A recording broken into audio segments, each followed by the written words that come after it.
اگر تمہیں نیند نہیں آ رہی اور گفتگو کرنا چاہتے ہو تو بے شک وہ کہانی بھی مجھے سنا دو، بڑی دلچسپ ہے۔ ایک چائے بنانے والی فرم میں میرا دوست جیکی ایک انجینئر تھا۔ میں بھی وہاں کسی کام سے پہنچا تھا اور ایک ہوٹل میں قیام پذیر تھا۔ اسماعیل عباسی بھی جیکی کا دوست تھا۔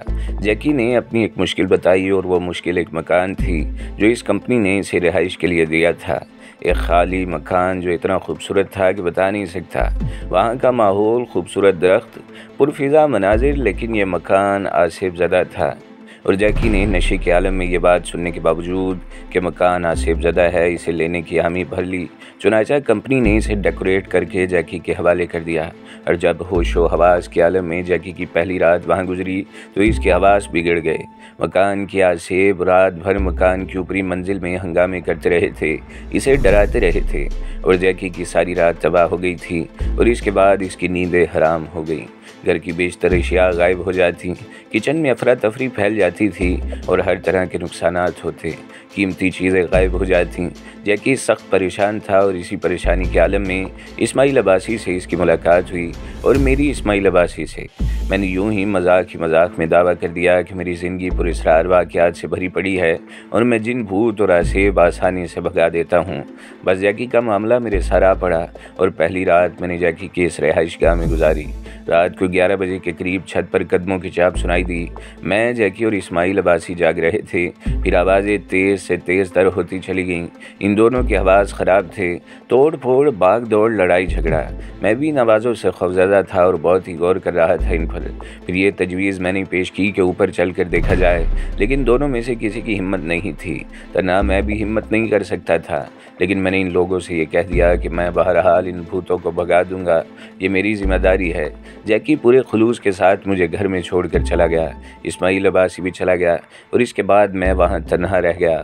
حالت تو میری بھی خراب تھی، لیکن نہ جانے کیوں میرے ذہن میں ایک عجیب سا احساس پرورش پا رہا تھا، وہ یہ کہ جس طرح بھی بن پڑا میں بہرحال اس راز کو معلوم کر لوں گا کہ یہ بھوت کیسے اور کیا چاہتے ہیں۔ دن کی روشنی میں اپنے آپ کو پوری طرح مسلح کر کے میں چھت کی طرف جانے والے زینوں کا رخ کیا اور تھوڑی دیر کے بعد چھت پر پہنچ گیا۔ چھت پر جا بجا مختلف چیزیں پڑی تھیں، روٹیوں کے ٹکڑے، کپڑے اور ایسی دوسری چیزیں۔ حالانکہ مکان بہت خوبصورت تھا، لیکن اوپر کا منظر انتہائی بھیانک تھا۔ مجھے یقین ہو گیا کہ یہاں پراسرار آصف اپنا گھر بنائے ہوئے ہیں۔ سامنے والی سمت ایک کمرہ تھا جو لکڑی کا بنا ہوا تھا اور اس کے کچھ روشن دان نظر آ رہے تھے۔ اس کا دروازہ باہر سے بند تھا۔ نہ جانے کیوں میرے دل کو یقین ہو گیا کہ جو کچھ بھی ہے اس کمرے میں ہی ہے۔ دوسری رات پھر ویسی ہنگامہ خیز تھی۔ جیکی اور اسماعیل عباسی تو آج بھی ہمت نہیں کر سکے تھے، لیکن میں نہ جانے کیوں جان کی بازی لگانے پر تل گیا۔ اوپر پہنچا تو اس آصف زدہ کمرے میں روشن دانوں سے روشنی جھلک رہی تھی اور آصف اندر خوب دھما چوکڑی مچا رہا تھا۔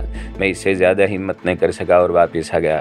جیکی اور اسماعیل عباسی تو مایوس تھے، لیکن میں دوسرے دن کچھ نہ کچھ کرنے کا ارادہ رکھتا تھا۔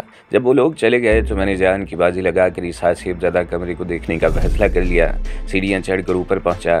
اس وقت وہاں مکمل خاموشی تھی۔ میں اوپر کے کمرے کے پاس پہنچا، دروازے کو آزمایا، وہ لاک نہیں تھا، بس اس کا لاک ذرا زنگ خوردہ تھا۔ میں نے ہمت کر کے لاک پر ہاتھ رکھا اور پوری قوت سے دروازہ کھول دیا۔ اندر سے کچھ عجیب سی آوازیں ابھری جنہوں نے کچھ لمحے کے لیے تو میرے دل کی دھڑکن تک بند کر دی، لیکن دوسرے لمحے میں نے ان آوازوں کو پہچان لیا اور حیرت سے آنکھیں پھاڑ کر اس عجیب و غریب مخلوق کو دیکھنے لگا۔ یہ بندر کے چھوٹے چھوٹے بچے تھے، مجھے دیکھ کر چیخ رہے تھے۔ کمرے میں مختلف اشیاء کے انبار لگے ہوئے تھے، پھٹے ہوئے کپڑے، کھانے پینے کی چیزیں، پرس، جوتے۔ میں یہاں کھڑا ہو کر صورتحال کا تجزیہ کرنے لگا اور یہ تجزیہ بڑا ہی دلچسپ تھا۔ یہ کمرہ لکڑی کا بنا ہوا تھا۔ عقبی حصے میں ایک روشن دان کھلا تھا اور دوسری طرف ایک پتلی گلی تھی۔ اس گلی میں بجلی کا ایک پول لگا ہوا تھا جس پر لائٹ روشن تھی اور اس کمرے تک پہنچتی تھی، اور رات کو جب یہ لائٹ جلتی تو کمرہ خود بخود روشن ہو جاتا۔ سری لنکا کا ماحول، بندروں کی آزادی۔ یہ بندر اس کمرے میں بسیرا کرتے تھے اور دن کی روشنی میں کھانے پینے کی تلاش میں نکل جاتے۔ یہاں انہوں نے اپنا خاندان آباد کر رکھا تھا۔ رات کو یہاں آنے کے بعد وہی زر، زن اور زمین کا معاملہ شروع ہو جاتا۔ بھاگ دوڑ، اچھل کود، لڑائی جھگڑا، بس ان ساری چیزوں نے مل کر اس گھر کو آصف زدہ بنا دیا تھا۔ میری تو لاٹری نکل آئی۔ سارا دن میں نے ان روشن دانوں کو بند کرنے میں صرف کیا۔ بندر کے 3 بچوں کو وہاں سے ہٹا کر سامنے گلی کی جانب دوسری جانب والی چھت پر ڈال دیا۔ وہ چیخ کرتے ہوئے بھاگ گئے۔ کمرے اور چھت کی صفائی کی اور ان ساری چیزوں کو صاف ستھرا کرنے کے بعد میں نے فضول چیزیں کوڑے کے ڈرم میں ڈالی اور پھر تھوڑا سا ڈرامہ کیا، یعنی اپنے بدن کو زخمی کر لیا۔ لیکن یہ زخم نہیں، بس ایسے ہی نشان تھے۔ چہرے پر بھی کچھ نشان بنائے، اور شام کو جب جیکی اور اسماعیل واپس آئے تو میرا حلیہ دیکھ کر چونک پڑے۔ ارے یہ کیا؟ اسماعیل عباسی نے پوچھا۔ جنگ؟ کیا مطلب؟ جنگ کا مطلب میرا خیال ہے جنگ ہی ہوتا ہے، میں نے پھیکے انداز میں مسکراتے ہوئے کہا، اور وہ تشویش سے مجھے دیکھنے لگا۔ خدا کے لیے مجھے بتاؤ تو کیا ہوا ہے؟ ایک خوشخبری ہے آپ لوگوں کے لیے۔ بھلا کیا؟ میں نے یہ گھر بھوتوں سے پاک کر دیا ہے، اور تم زخمی ہو گئے ہو؟ زیادہ نہیں۔ اس وقت تو ان لوگوں کو میری بات کا یقین نہیں آیا، لیکن اس رات پھر دوسری اور تیسری رات بھی کوئی گڑبڑ نہیں ہوئی۔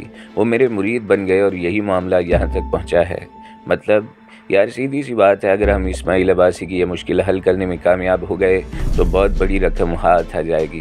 تو یہ معاملہ ہے؟ ہاں، یہ بندروں کی آوازیں نہیں ہیں۔ ہاں میں جانتا ہوں یار، اس لیے میری ہوا کھسک رہی ہے۔ اگر واقعی یہاں کی صورتحال مختلف ہوئی تو عزت جان بچانا بھی مشکل ہو جائے گا۔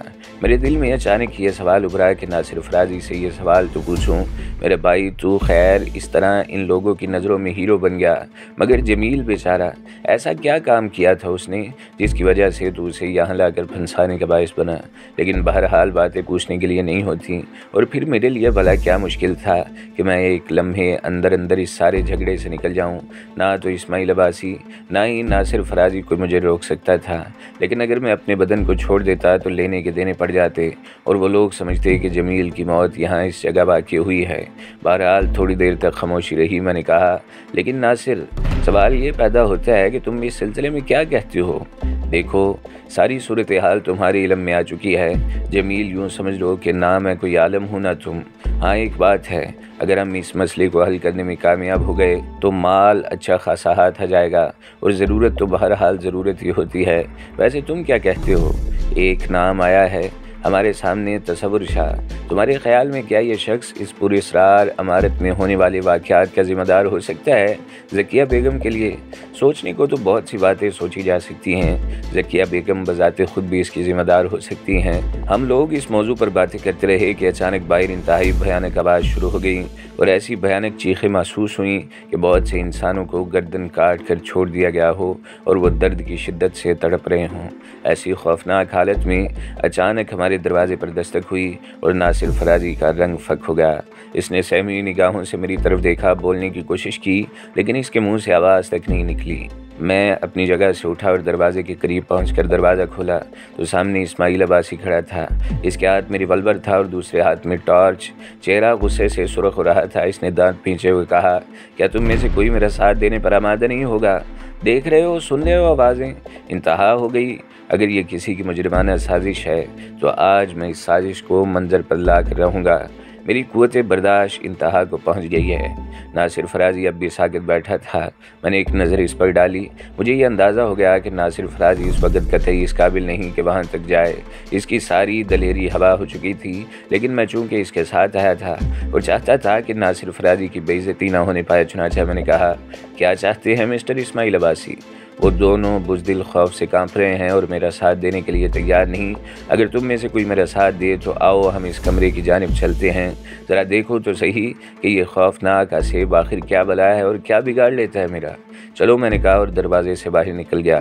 اسماعیل عباسی کچھ اس طرح غصے میں نظر آ رہا تھا کہ لگتا تھا کہ آج وہ ساری حدود پار کر لے گا۔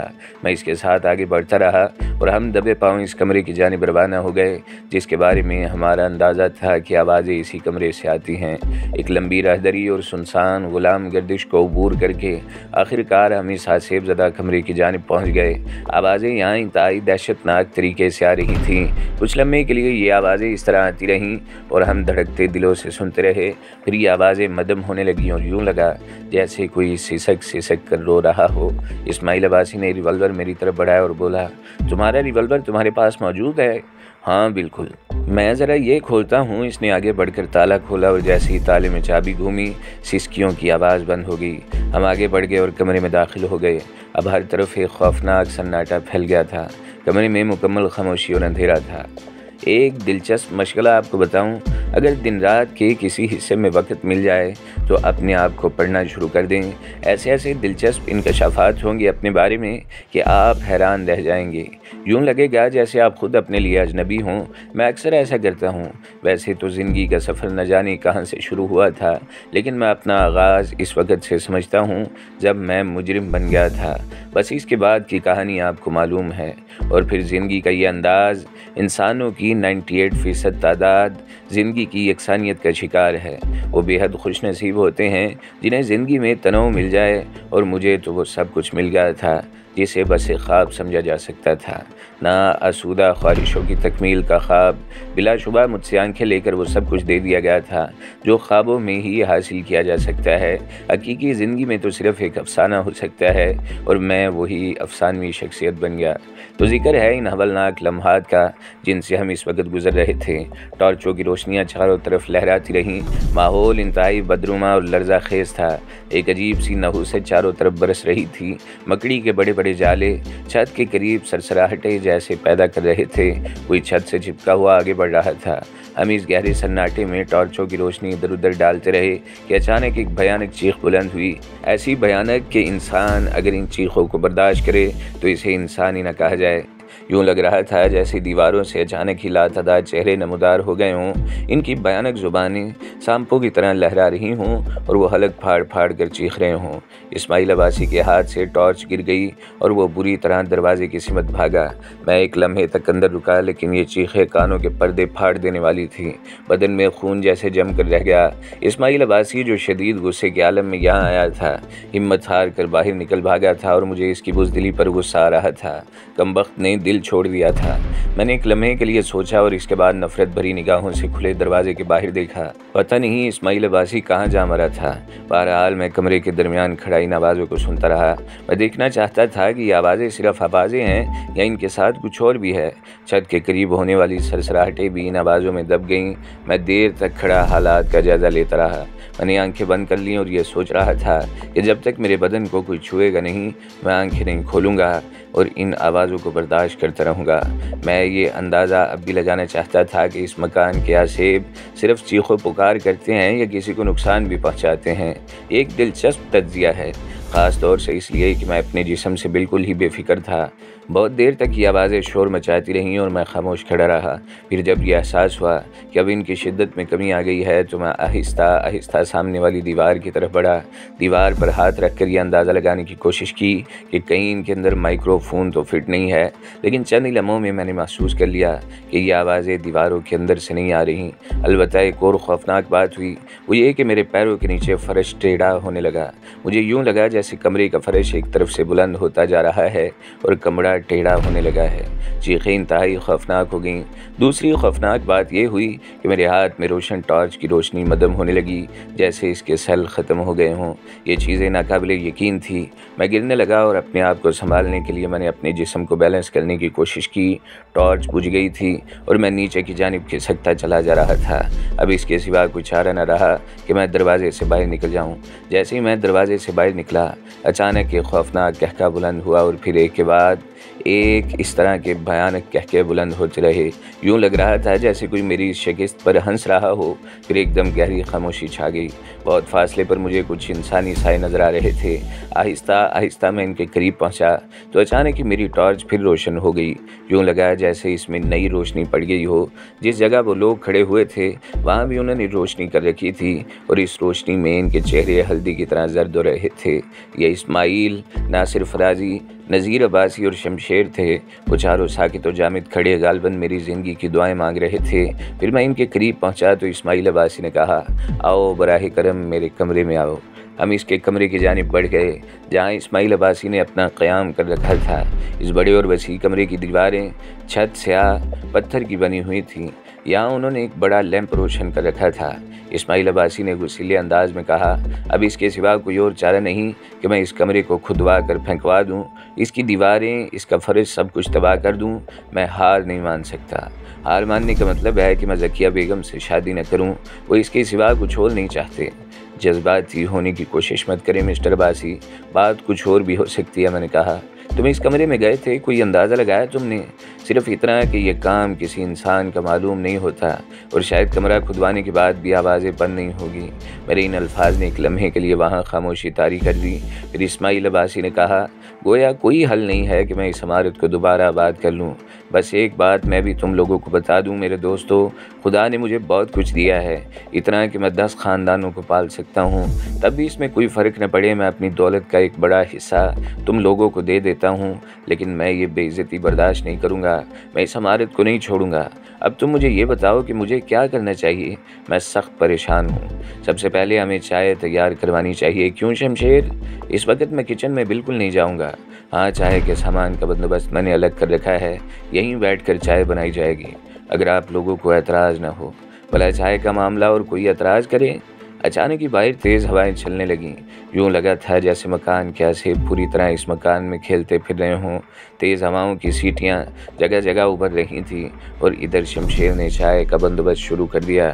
گیس جلا لیا، پانی وغیرہ تمام چیزوں کا بندوبست یہی تھا، برتن بھی موجود تھے، چائے کی پتی، دودھ، شکر۔ پھر اچانک ہی باہر بادلوں کی گرج ابھری اور تیز بجلی چمکنے لگی۔ بہت دیر تک یہ سلسلہ جاری رہا اور محسوس ہوا کہ جیسے بارش صبح تک بند نہیں ہوگی۔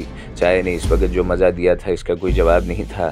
اچانک ہی مجھے کچھ یاد آیا کہ میں نے اسماعیل عباسی سے کہا، عباسی صاحب ایک بات تو بتائیے، آپ نے اس مکان کی تاریخ تو معلوم کی ہوگی، آپ مجھے بتائیں کہ آخری بار یہ مکان کس کے قبضے میں تھا؟ میں بالکل نہیں جانتا اور شاید مشکل ہو جائے کیونکہ تھوڑی سی تفصیلات مجھے ذکیہ خاتون سے معلوم ہوئی ہیں۔ یہ ان کے خاندان کا گھر تھا لیکن آبادیاں یہاں سے دور ہٹ گئی تھیں، اس وقت سے یوں ہی پڑا ہے اور اس پر کسی نے کوئی دعویٰ نہیں کیا، چنانچہ یہ حکومت کی تحویل میں چلا گیا تھا۔ میں جاننا چاہتا تھا کہ یہاں جو قیمتی فرنیچر آپ نے نیچے سے نکلوا کر اوپر منگوایا ہے، یہ کس نے خریدا تھا اور کس نے انہیں تہہ خانوں میں پہنچایا تھا؟ افسوس، اس بارے میں کچھ نہیں جانتا۔ میں اصل بات جو کہنا چاہتا تھا وہ یہ کہ کیا ان سارے معاملات کا تعلق ان تہہ خانوں سے تو نہیں ہو سکتا ہے تہہ خانوں کے اندر کوئی ایسا بندوبست کیا گیا ہو؟ اسماعیل عباسی پرخیال نگاہوں سے مجھے دیکھنے لگے، پھر اس نے کہا، میں نہیں جانتا، ممکن ہے ایسا ہو۔ ٹھیک ہے، میں چاہتا ہوں کہ ہم ان تہہ خانوں کا جائزہ لیں۔ ابھی چلنا چاہو تو ابھی چلو، اسماعیل نے کہا اور میں ہنس پڑا۔ کیوں؟ تہہ خانوں میں جائیں گے؟ اگر وہاں کہیں ہنگامہ ہوا تو آپ سب لوگ تو بھاگ آئیں گے مجھے وہاں چھوڑ کر۔ اسماعیل عباسی میرے ان الفاظ سے شرمندہ ہو گیا۔ کچھ دیر وہ خاموش رہا، پھر اس نے کہا، ہاں واقعی یہ ایک افسوسناک عمل ہے جس پر میں خود کو معاف نہیں کر سکوں گا۔ خود تمہیں اپنے ساتھ اپنی مدد کے لیے لے گیا تھا لیکن میں خود بھاگ آیا۔ یہ ایک اچھی بات نہیں تھی جو میں نے کی۔ ارے نہیں، میں نے مذاق کیا ہے۔ آج نہیں تو کل دن کی روشنی میں ہم تہہ خانے کو دیکھیں گے۔ پھر ان کے بعد ہم نے ان سے اجازت لے لی۔ باہر بارش مسلسل ہو رہی تھی۔ ہم دونوں اپنے کمرے میں آ گئے۔ ناصر فرازی نے کہا، حقیقت تو یہ ہے جمیل کہ میں تو ہمت ہارتا جا رہا ہوں، یہاں کے معاملات تو واقعی بے حد سنسنی خیز اور پراسرار ہیں، میں خوف محسوس کر رہا ہوں۔ فی الحال اپنے محسوسات کو پس پردہ ڈال کر آرام کی نیند سو جاؤ، ورنہ میں تو کم از کم بیمار پڑ جاؤں گا۔ پتہ نہیں ناصر فرازی سو گیا تھا یا نہیں، لیکن مجھے نیند نہیں آ رہی تھی بلکہ ایک ہلکی سی غنودگی کا عالم مجھ پر طاری تھا۔ بہرحال اچانک ہی میں نے محسوس کیا کہ ایک شی شی کی آواز بلند ہو رہی ہے۔ یہ آواز ایسے تھی جیسے کوئی کسی کو مخاطب کر رہا ہو۔ میں نے چونک کر آنکھیں پھاڑ دیں۔ حیرت کی بات یہ تھی کہ وہ دروازہ کھلا ہوا تھا جو ہمارے کمرے کا واحد دروازہ تھا اور جسے میں نے اپنے ہاتھوں سے بند کیا تھا۔ میں ایک دم اٹھ کر بیٹھ گیا اور میں نے کھلے دروازے پر نگاہ جما کر آنکھیں پھاڑ پھاڑ کر دیکھنا شروع کر دیا۔ دروازہ کس نے کھولا؟ میں نے حیرت بھرے انداز میں سوچا اور پھر ان حقیقتوں پر غور کرنے لگا جنہیں پراسرار نہ سمجھا جا سکے۔ باہر تیز ہوائیں چل رہی تھی اور بارش بھی ہو رہی تھی۔ دروازے کا بولٹ ڈھیلا ہے، ہو سکتا ہے ہوائیں آہستہ آہستہ دروازے پر دباؤ ڈالتی رہی ہوں اور آخرکار کنڈی کھل گئی ہو، لیکن یہ شی کی ان آوازوں کے بارے میں جو اندازہ ہوا وہ ہوا کی سرسراہٹیں ہو سکتی تھیں، لیکن پھر بے اختیار میری نگاہیں دروازے کی جانب اٹھیں تو مجھے محسوس ہوا کہ جیسے کوئی انسانی جسم دروازے کے سامنے سے گزرا ہو۔